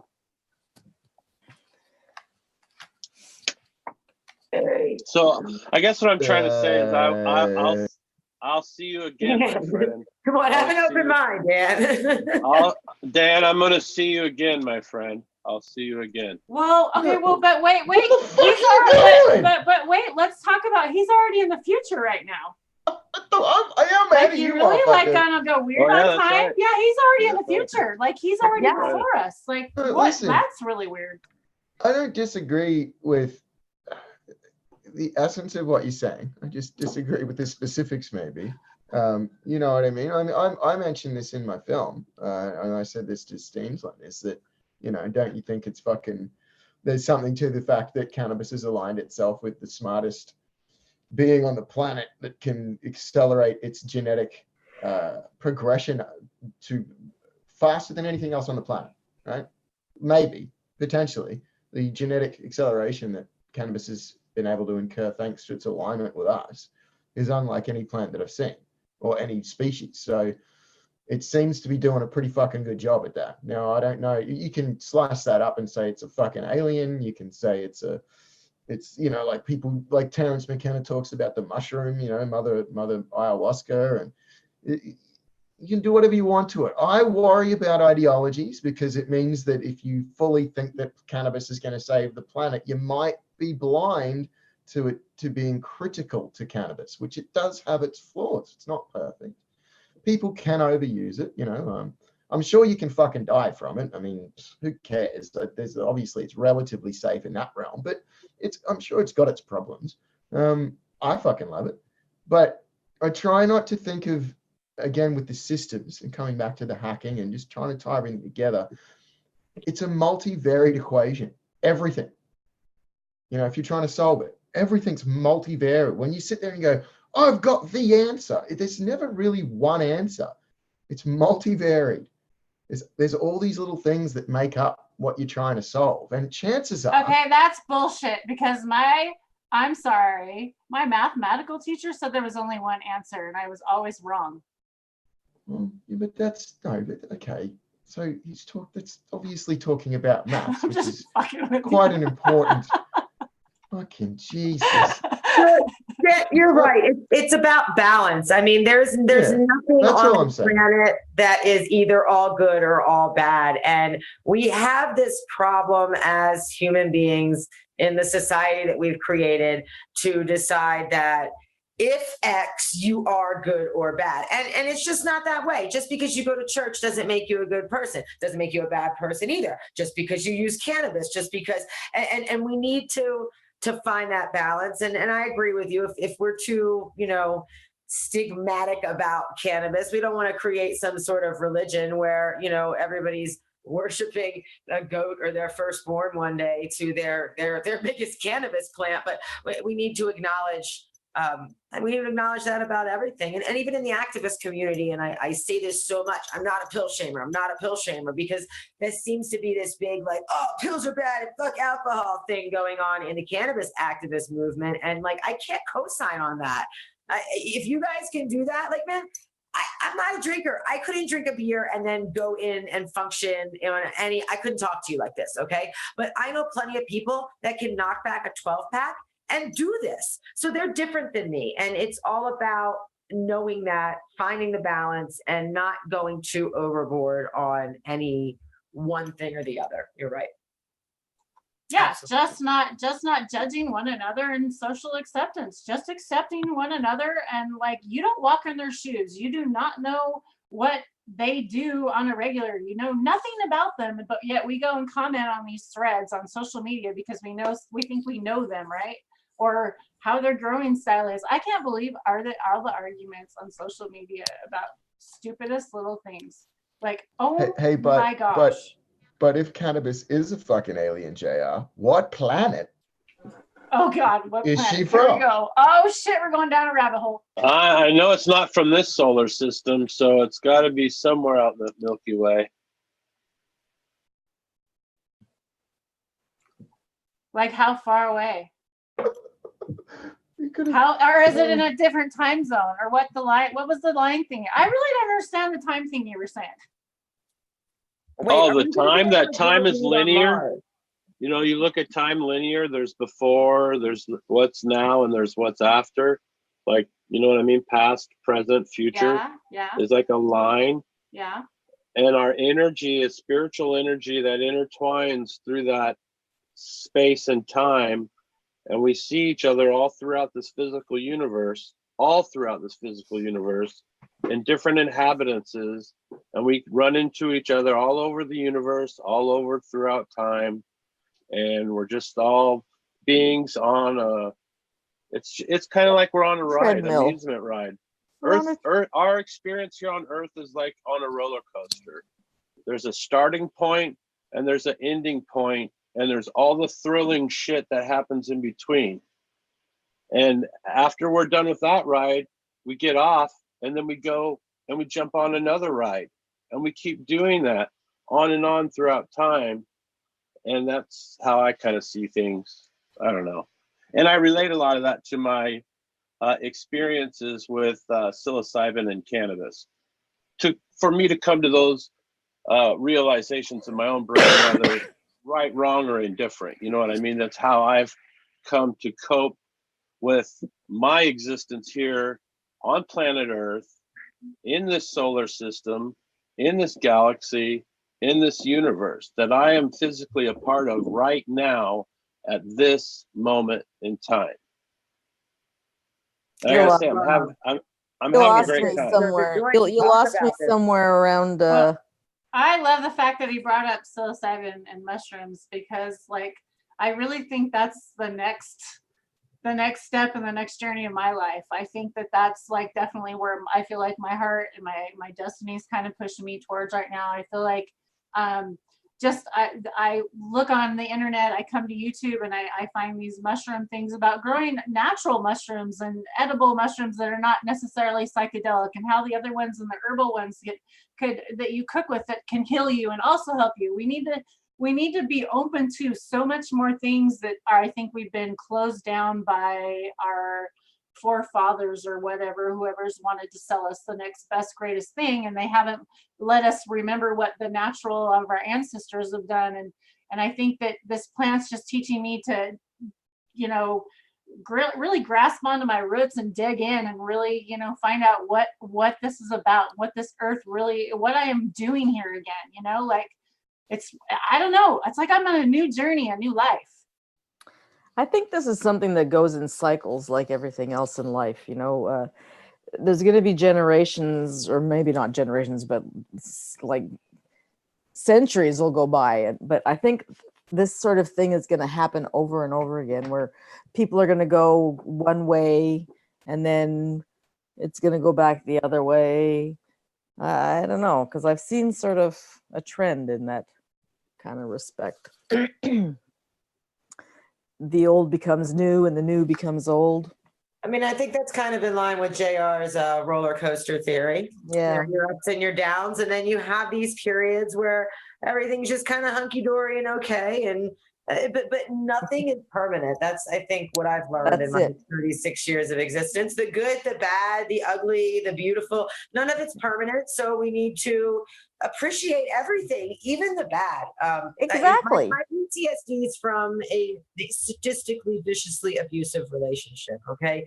But I have even found a way to be grateful for that, because it taught me things. Like if I were hacked into at work and had to get reprimanded, okay, but of course in a much more tragic and dramatic way, I've learned from that. And to my bad experience, everybody has their tragic moments, and none of them are worse than anybody else's. It's all relative to what you've experienced. So it's just as bad having if you experience something in war, to just having this weird trigger because a dog bit you. Those are both just as serious in the perception of the person who's experienced it. So it's all in how we deal with things. It's all relative. So that roller coaster, that kind of is in line, I think. Guys, we're connecting. It's because we're all smoking weed, right? We need some X-Files music. Hell yeah. I'm diving some super lemon haze tonight, by the way, everyone. Let's so fucking my do poor it. friend, Good my break. friend Hi had some edibles, I think, tonight. Did you have some edibles earlier? No, I didn't. you were smoking No. earlier? I was smoking outside earlier because I don't smoke. Oh, that's right. indoors She in the doesn't house. smoke in the house. So, I know. Okay, so here's my situation. Okay, go ahead. So you know how I've been trying to reach a certain someone to get a certain product. Yes. Well, it's been like weeks and weeks, and I haven't heard from this person. So I broke down and I went online. In Canada here, we can buy just about anything online. Yeah, so get this. They can order online, guys, in Canada and have it shipped to them. I mean, a lot of people are not aware of this out in the world today, really. So, like, that's still a weird thing, like, to me. So Like, I can't do that in the States. What the hell? So I went online and I was looking at these things and I saw something that was really tempting, but it was like so expensive. But I thought, oh, you know what? Fuck it. I need the stuff. I just need it. And I'm not getting it from my normal supplier. So I'm going to bite the bullet and I'm going to do it. So I spent $170. It should be here in 2 days. In the meantime, I get a message from my friend who says, oh, I'm really sorry. I've been out of touch. So now I've got the order that I was placing with him, plus the order that and I'm like seriously going to go broke if I keep doing this because It sounds like your boy was slipping a little bit there, Yeah, I'd say there's no foul in telling him that you respectfully had to move on, but that you'll be ready in X amount of days. And if he's still ready, that's great. And if not, whatever. You shouldn't be intimidated to say that to somebody just because it's not like a. No, I know. It's just that I really like his product and it's much more affordable to me than buying online. And plus I buy edibles from him that are just wonderful. So anyhow, I've got lots of product coming. He's an amazing grower and he grows organically and squishes rosin. He's also taught me a lot about rosin and that's what I do. I also make my own rosin and I grow my own products and I don't sell to anybody. It's just enough for me. In fact, I don't know. This year's going to be a little bit skimpier harvest than last year, so we'll see how much I get through this year. That's a little bit about me. JR, do you want to talk a little bit about cannabis? Let's talk about cannabis tonight. I got my stickers. Do you see them on the back? I saw them. See my cannabis stickers? Yes, and I saw your post on Cannabis. Thanks for posting. I always appreciate it. I was so excited when the envelope came in the mail today. It was like, woo! Yeah, you have those first edition stickers. I don't even have any of those left. We were in the process of trying to get some budget together to reorder all our stickers. So they're really nice. They're a nice quality. They're nice and I don't know. Thanks. They're really nice. Yeah. I haven't been able to peel the back off of it yet. I've just sort of got them. I'm a nut for stickers, so. Yeah. Are you going to Emerald Cup at all? No, I don't think so. A company that I work with, I'm going to be pretty busy in the coming months. It's a technology company around cannabis, specifically. I'm under NDA. Things are going to get really great on an organic level really soon for a lot of people is about all I can say. Are you doing the Indo Expo in Denver for Denver's Indo Expo? When's that? That is January 30-ish, around-ish there. There's a good possibility if you could send me that info. Yeah, it's one of the largest cannabis industry trade shows in the United States. It's pretty massive. It also has a huge part of it that is dedicated to CBD and hemp. So they have their own pavilion, which is almost as large as the actual THC side of convention. So it's a great trade show, good exposure, shit tons of people. You should check it out. Yeah, 2020 is going to see my face in a computer and my little behiney in a bunch of trade shows. So definitely with you on that. So. Yeah, check out Indo Expo. I'm really excited to see this whole technology sector bursting. And what I'm even more excited to quickly see, and we're kind of seeing it, is the education sector. But unfortunately, it's a lot of state-run institutions that are popping up with educational things, and that, there's a lack of trust. I want to see a public sector of education, but I'm really excited to see all the ancillary businesses popping up around cannabis, because getting back to how it could save us, it's creating so many jobs, not just in the cannabis industry, but around things that I was talking to people in Southern California, which is where the first rosin press came out of. And a bunch of kids who knew the kids who were making the rosin press bought stock in Reynolds Wrap or the wax paper company, and are legitimately 20-some-year-old millionaires, probably in their 30s now, but off of these penny stocks for Reynolds Wrap because they knew it was coming. And there's so many ways for people to start benefiting that have been kicked down in society from this. And it's going to be beautiful to see. I think it's going to rebalance our focus on money. Dan was mentioning that we put too much value in those green paper rectangles in our society. And that goes globally. I mean, that's not an American, Canadian, Australian. That's everywhere. Everybody thinks your bank account, determines how good of a person you are. But right now we're living in a society where it's so hard to make money that people are starting to not care about money anymore. And I love that you're talking about this right now, because seriously, go back to the bartering system. What's wrong with bartering? What's wrong with that? And it's frowned upon, and you can actually get in trouble for that in certain states and countries. Accepting goods can get you, fined by the IRS. And that's what they're using in, for instance, in a lot of the gray markets like DC, California. I think it happened in Colorado years ago, but they had like the little flea market type events where you were allowed to trade cannabis, but you couldn't accept money for it. So people were like doing donations to the grow, or they were buying t-shirts, or they were doing, and every state had their own thing. And the feds and the state government were coming and not, they weren't getting in trouble for the weed because they were doing what they were told on paper. They were getting in trouble for passing socks to each other, for Christ's sake. I mean, we're finding kids for selling lemonade. So I'm not shocked by any of this behavior. There's a lot of reform that needs to be done. Sad. Oh, and there's the cannabis sticker coming up, I see. Holy, there's that cannabis shot. JR, tell us about cannabis. I want to take a dab. Go for it. All right. Well, Cannabis is a social media platform. Like I said, it's like Instagram. You can go on there and post pictures, videos. You can do live content. It has a lot of groups that you can join that'll get you in touch with people who have similar interests to you.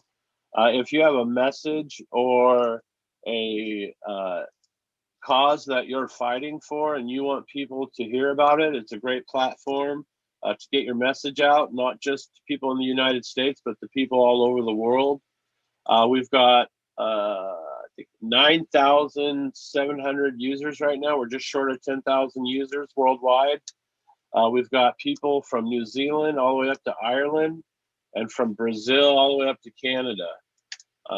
So we're pushing, hopefully, to have our 10,000 member mark by Emerald Cup. That's our big goal, because we want to be able to approach maybe some sponsors there and be able to say, hey, if you want 10,000 people to look at your product or your message, give us a shot. Just give us a shot. That's all we're asking. 100%. You know what? And I am 100% behind you, JR, because I really think we need to bring this community together. And the community is not just a community here, it's a community around the globe. Like you're saying, it's around the world. And that's what's so important to me. Like, we have Dan from Aussie checking in tonight. We have how many other people checking in from, don't flip me off, Australia. Would you like me to tell you that? Aussie man? What? I don't know. Dan, my man, checking in from around the world and bringing these guests to us that are also from different areas. And I think this is so intriguing to me, how like the mycelium web is working. Back to the aliens and the mycelium again, right? Yeah, man, it's true. We all function like that. I mean, like ants, right? They say ants are like one organism, right? That they all function together. Why should we think that people are any different? We just haven't been able to figure that out on a molecular level yet. And I mean, we will, because that's how science works. We figure these things out. We didn't think we'd be flying to the moon, and now look. We're going to Mars. Can we plant weed on Mars? Is that going to be a thing? Because they're talking about colonizing Mars. No. Listen, that whole Mars thing is a fucking ridiculous waste of money. We're not getting off this planet. We need the bacteria. waste of money, but we were just talking about how money shouldn't have that sort of value. So if it's a resource to get us off this planet while we may have to save it and regenerate it, why wouldn't we want to do that, right? Well, I don't think moving off of this planet is a solution. I don't think there's life sustainable, any kind of quality of sustainable life on another planet. Nothing grows on Mars. Nothing grows. There's okay, they found water, but you're going to have to live in some sort of a bubble with oxygen being pushed in. What the hell kind of a life is that? I'm going to stay on Earth until I die. And hopefully that's just my... It's a defeatist attitude. It's a defeatist attitude. It's like, we can't save the planet, let's go to Mars. I'm like, fucking hang on. I'm not done here, boys. Yeah, let's camping on Mars while we save the planet from Mars. Like, what if it's just it's like our fort, But they say that once you go to Mars, you'll never come back because there's just no way to get you back. Well, but your children may come back because it would take generations to fix the planet. So you're still, I think you're missing one point, though, and that's our ability to be hitchhikers in the galaxy. We might be able to get a lift, maybe catch a ride to some place that's more habitable, that we could breathe and eat and, exist. Because I'm sure Earth is not the only planet in our entire Milky Way galaxy that has oxygen and a hospitable environment for humans. We're not getting out of there. And I still think it's the wrong attitude and the wrong focus to have, because it then distracts you from the problem at home, right? It's like, I think, cool, there's probably habitable planets. We're not getting on this generation. Honestly, I think it's really a dreamy thing. And I think you're right. It is kind of a distraction. Like, you're kind of leading me back into that now. I'm like, really, it kind of is a distraction. Like, but at the same time, what's wrong with a little bit of mystery and distraction in our life? Because that brings us back to a childlike mortal being, right? And it makes us be happier, and we like, wow, let's dream about the stars, maybe someday going up there. Like, what's wrong with dreaming a little bit? I'm a chicken. I ain't going anywhere. Just leave my fat ass on the ground. Thank you very much. I take a plane. We're I take a helicopter. I ain't getting into no spaceship. Yeah, honestly, I'm not ready to go. I don't want to go anywhere. Didn't you see that movie where those people get on the ship and they're supposed to go to sleep for 200 years and wake up and they're going to be there? Really? And it doesn't. Yeah, I didn't see that movie. No. If I'm the kind of person that if it's the nuke going off or like the super volcano or the asteroid, I want to be at ground zero for whatever it is, so it's quick and painless. Like, I don't want to be one of those people left behind in the fallout, like having to Sarah Connor my way through existence, and I do. I want to be the one that survives. I want to be the one that comes crawling out of the ashes. Right. If that's what life has in store for me, it's like I'm fully prepared for that too. It's like I'm just kind of, and you look more like Sarah Connor than I do. So thank you. I may or may not, have this idol thing with Sarah Connor. I don't know. Is it weird that we're kind of moving into that Terminator age? Yeah, it is. And I'm being held from my son by custody courts. My life is kind of merging into those movies unintentionally. It's kind of creepy. Back to the JR's roller coaster thing, right? The in and out of existence. Is fate all that we make it? Is it? Oh, the new Terminator wasn't that the fucking quote? Wasn't that the quote? And on that note, we have a Halloween party coming up. So for all of you people out there watching, get those costumes ready, because on, I don't think we've chosen a date yet, but it will be announced at some point. Halloween. So I just have to point out what Teo said in chat. Did you see that, Dan? What did Teo say? Look at that in chat. I want you to expand on that a little bit. Talk about it. Okay, because ships, humans are dying needlessly from hunger. When did human life become so expendable? It's not If it like was- one trades the other though. And that research, unfortunately, into rockets and getting off the planet does somehow eventually trickle down and assist all the other problems that we face as humans.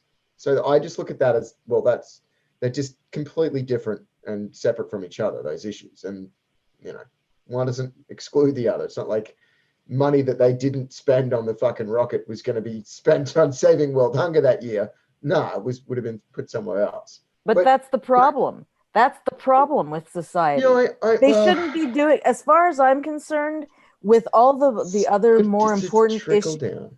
No, right? it's not going to trickle down, Dan. It's not.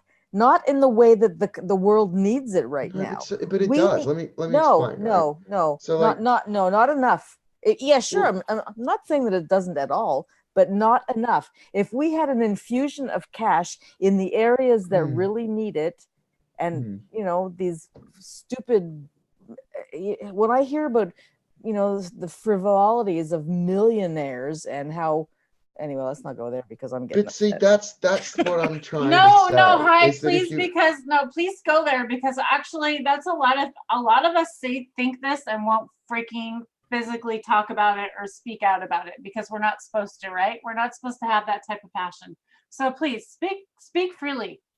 Well, it's just that, you know, I see what goes on around here. I just watched, we're having our election in a couple of weeks to choose a new prime minister of Canada. And they had a debate on TV the other night, and I watched the whole bloody thing. It was the first time in my life that I've sat down and watched an entire debate because I'm not very political, but I'm worried about my country. I'm worried about your country. I'm worried about the fucking world. And when I hear these leaders of our countries that are debating, the issues are so far from reality that it mesmerizes me how they can't see the real important issues when stupid me, who has no education, can see the problems out there as plain as the nose on your face, but these so-called leaders of the free world can't. And it just pisses me off. Yeah, Well, here's two stoners can see it right here. Two stoners. Here we are. Didn't they have that 13-year-old girl go before the United Nations and basically tell them they're all just a bunch of fuck-offs? Yes. And that they're delivering a pile of shit to the youth, and the youth are not going to put up with it. She was here. She was here in Montreal marching. We had over 500,000 marchers here a few weeks ago, and one of the leaders that was in this debate, stupid ass that he is, called her some stupid name, like degrading, like she's really got mental problems or something like that. And I thought, what kind of a person says that about a child who has, I don't know, she's got Asperger's or something. She's an extremely intelligent young woman. The fact that she's on the spectrum doesn't make her an idiot or a retard or whatever he called her. It made me ashamed to be a Quebecer. People are mean-spirited, unfortunately. It is. Anyway. You guys, not to break subject, but I have 2% battery from the back and forth calling, so I'm going to have to bid you all adieu. Yeah, I'm gonna have to run join too. you again. So Joey, tell everybody how they find you on social media and everything, and then we'll let you have a goodbye. Well, if you go to gi-maryjane.com, that's gi-maryjane.com, you can connect with all my social media pages. Civilian Platoon 420 is being launched. I haven't had the official launch, kind of like a soft launch, but you can find information through the website there to everything virtually. Quick and easy. I like one-stop shopping. Very cool. And you're in Colorado, right? Yeah, I'm in Colorado Springs area, from Maryland, spent a lot of time in Vegas, Southern California. I'm going to be up in Washington and Portland a little bit later on this year. And when are you coming to Washington and what part? I'm not sure. But okay, well, keep me posted because I'm here. Another website I want to drop in is walk4change.us. So June 2020, there is going to be a Forrest Gump caravan style walk across the country. And we're trying to do that. I've heard of it. Get all the people together, all the little grassroots organizations, and meet in front of the Capitol and let them know that it's time and we demand our freedom and it's time to drop prohibition. So I'll be seeing you guys. Like I said, it's call me weird, feel comfortable, feel like we've known each other. And I know that we'll be in the same room shaking hands and holding the bullhorns, one day. 100%. And you bringing up that walk, we already had a guest earlier that brought up the walk earlier on one of our other channels or one of our other shows earlier. So here we are connecting again on another level that we are going to meet up. And I did say that I was going to do a live on that. I was going to try and film that somewhere. So yes, absolutely. Keep me posted. And if you come to Washington, girl, let me know. I will, for sure. Great to have you guys. And I'll see you again soon. All right. Hopefully we'll see you on the Cannabis too. Yeah, absolutely. I'll check it out. All right, guys. All right. Thanks, Joey. Bye, Joy. Bye. Wow, what an amazing guest panel tonight, guys. Oh, wow, what an awesome night. Hi, did you want to say goodnight to everybody and then we can... Yeah, I'm gonna say goodnight. It's been such an amazing night, like you said, Tara Lee. I think we were really starting to get in a groove here, and I'm super excited. And now I'm gonna go outside and get more high because I'm gonna go outside and smoke. Good for you. Go have a good evening and dream about going to those stars up to Mars, right? No, I ain't going nowhere. Staying right here. Right here on my bug fat butt on this chair.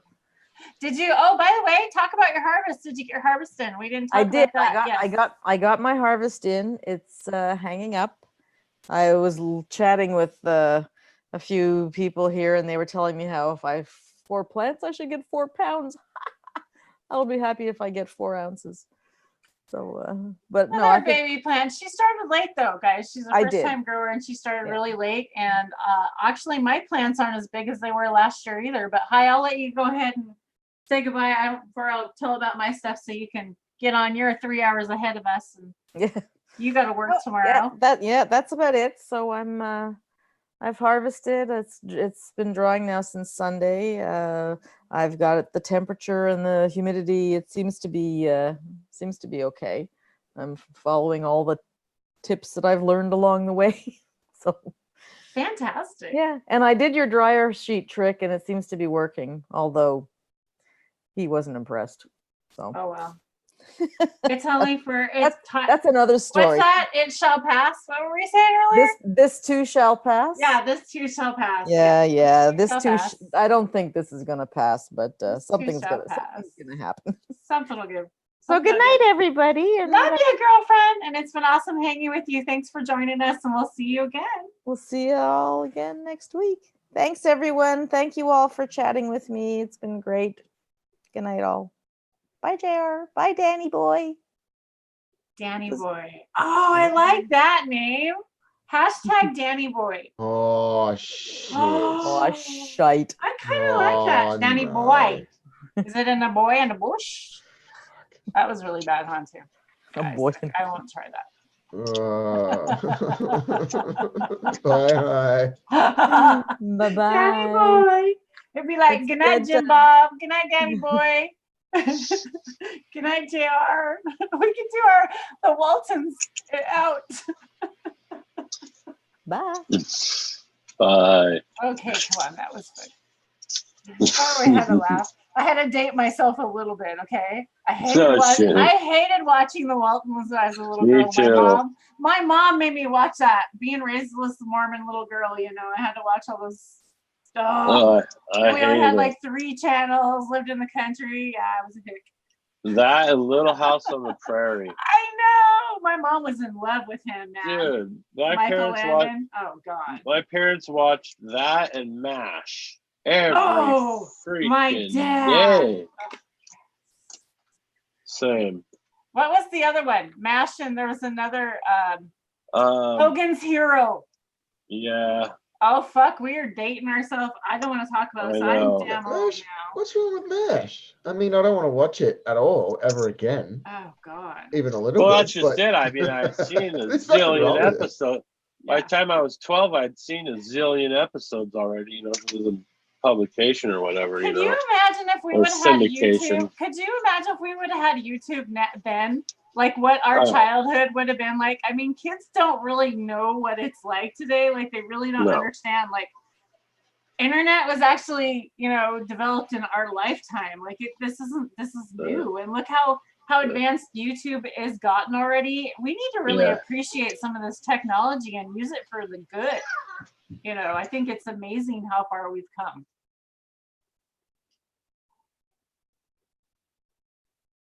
Did you mean to mute yourself?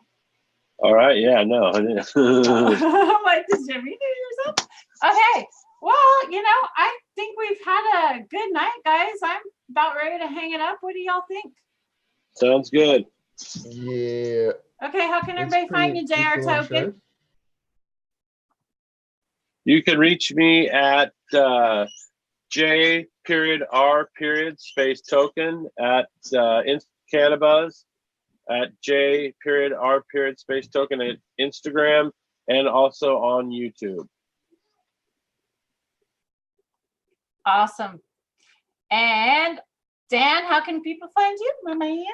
Well, Danny you boy? can sub to the YouTube channel if you like. You don't have to. If you don't, I'll just kill you though. Oh my God, Yeah. quit threatening my guests. Quit sweating everybody. You're I won't threatening kill everybody. anyone. I will not, for the record. That was a joke. I will not kill anyone. Yeah, because he'd have to find you first. He lives in the bush. I live in the middle of nowhere. No one can find me. In the bush. All right, guys, I am Terrily Live, and please subscribe because we go live, and we've got some good guests coming up, by the way. We've been talking and in the works with Dutch Blooms. We've been talking in the works with the Regenerative Conference. I'm going to be attending those again and probably recording them live. We're working on some other things right now. We might have another live coming up during the week. Maybe with the Regenerative crew, start introducing some more of the Dempure family and Dragonfly Earth Medicine. I can't wait to get them on here. But right now, I know they're all in harvest and they're all so busy right now. I know Joss was super busy the other night. And so I am going to let them just kind of get things situated. And I don't want it to be in a rush. I want everything to become naturally and organically, which is what I think we've been done amazing on this panel tonight. And I hope we continue to work together, guys. And thanks everybody for being here in chat. I love you all in the live, those of you that come along now, those of you that have been here with us tonight, and those of you that will come in the future. These videos are out there and hopefully remain on live. Hopefully I won't get taken down. And if I do, hopefully you'll find me on Cannabis. It'll probably be because of something stupid that Dan has said. Exactly. All right, everybody. Have a fantastic night. Peace. And I wish you happiness and healthy forever and ever and ever and ever and ever. And grow if you can.